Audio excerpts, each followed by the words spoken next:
कई बार कई सारी चीज़ों का एक साथ होना है ना, कन्फ्यूजन में डाल देता है, और यही हो रहा है रेलवे के साथ में।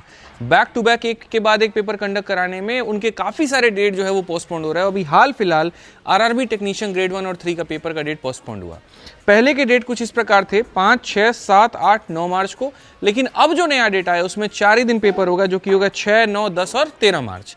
ठीक है, और जब 13 मार्च तक ये खत्म होगा तो मुझे लग रहा है कि एनटीपीसी का भी डेट आगे बढ़ने की संभावना होगी।